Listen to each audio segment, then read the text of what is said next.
Good morning, members, and thank you for joining me. I have been asked to do a video that explains the extended Tunisian simple stitch.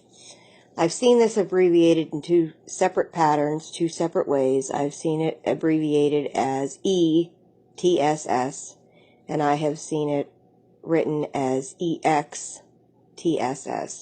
So you may run into either one of those, and they will both be referring to the same stitch. The way that I was taught to do this stitch was to work your foundation row, which you do your foundation chain. You originally cast on the stitches that you need, and then you cast off. And then you start your the extended Tunisian stitch. So once you've done your foundation, your main foundation row, you're going to get back to the beginning because you've cast off. Then you're going to chain one. This chain one is going to give you the height that you need because we're going to be chaining one after each yarn over and pull through. There is also a Tunisian knit stitch that you can use, the extended TKS, which is the Tunisian knit stitch. I've seen that in patterns as well. So what we've done is we've chained one. We're going to go through our next vertical bar here. Excuse me. We're going to yarn over and pull through like we would to cast on. Now we're going to chain one. Leave that loop on the hook. So now we're going to have two loops. We're going to go through the next vertical bar, pull through, and then we're going to chain one. Go through the next vertical bar, pull through, and chain one. The next vertical bar, pull through, and chain one. The reason that a lot of people this has come to the attention of many people is because they like to use this because it reduces the rolling in the beginning. I have used this in a few scarf patterns because it does reduce the rolling in the beginning, and I tried it out. And again, it's all personal preference. Some people like to use the honeycomb border. Some people like to use the purl to reduce the curling. It's all personal preference. There's some that even use the Tunisian reverse stitch. And these all do help, but like I said, it comes down to your personal preference. You may try this stitch and think, oh, I don't like this. So when we get to our final stitch, you're going to go and find your upside down V that's in these two last stitches. Let's see if I can get them onto the camera here. See the two? We're going to go through those two. We're going to yarn over and pull up the stitch. Then you're going to do your chain one. And now you're going to do your return pass. And, excuse my arm. In order to do your return pass, you're going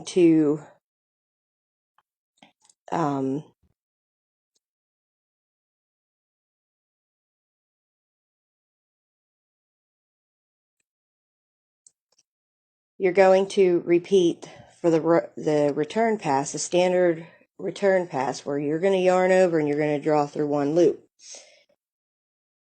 And then you're going to do the yarn over and draw through two, and draw through two, and draw through two, and draw through two. And you're going to do that until you've cast everything off.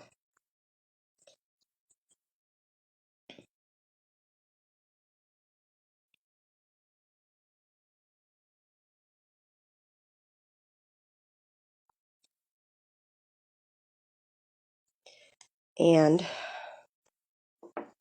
this is what you're going to have when you're done. Now, when you do another forward pass,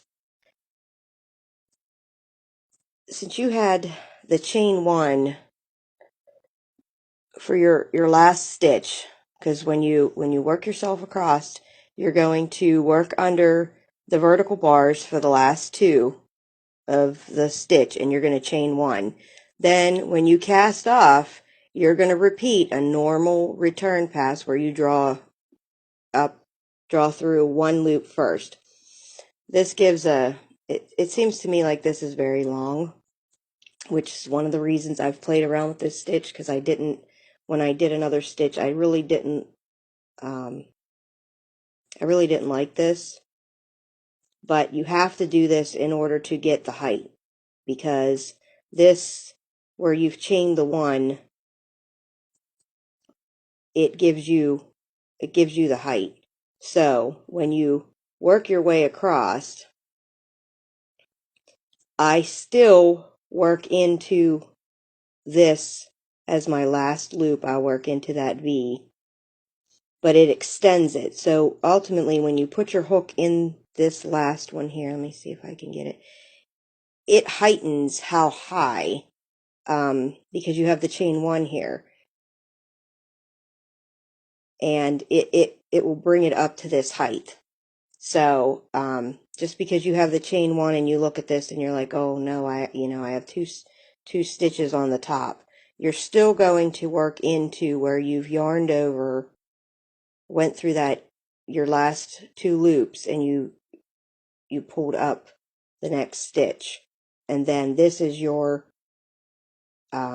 chain, and then this is where you've chained 1 to cast off. So that extra stitch there gives you the height that you're going to need, so when you cast it off, you have a uniform project. So don't panic when you look at the end of this and think, oh no, I've got all of this, do I go into this loop or do I go into this one, because this is from the chain 1. You still want the 2 on the edge from where you originally pulled up and then chained the 1. I hope this helps. And yes, this does reduce curling. It's personal preference of what you like. And, then if you were to do a Graphghan or whatever, you're just going to continue to work your regular Tunisian simple stitches across. And you're really not going to be able to tell a whole lot once you've done, if you're using Tunisian simple stitch, because you're doing a scarf, you're really not going to tell where the extended Tunisian stitch was from the Tunisian simple stitch. Once you work your Tunisian simple stitch, you're actually going to have to kind of look for this if you wanted to find it again. It just gives that elongated piece so that you don't get as much of a curl. And like I said, this is just a Tunisian simple stitch row. We're going to say we're doing a scarf because I only chained 15 in this swatch. And we're going to cast all of these off. And I'd like to thank you all for watching my videos and learning with me. So when you put this down, you can see how this one here and this one here, this one's a little bit longer. And when you work this row, this will be just a pinch shorter. But you're really, really going to have to look for it. So people that don't like the purl stitch because it shows the bump on the front, or you don't want to do honeycomb because maybe you're doing a scarf, or you don't want people to see the row, then this does work nice. And again, I think it's all personal preference. Thank you for joining me, and I hope this helps you all, and have a great day. Thank you.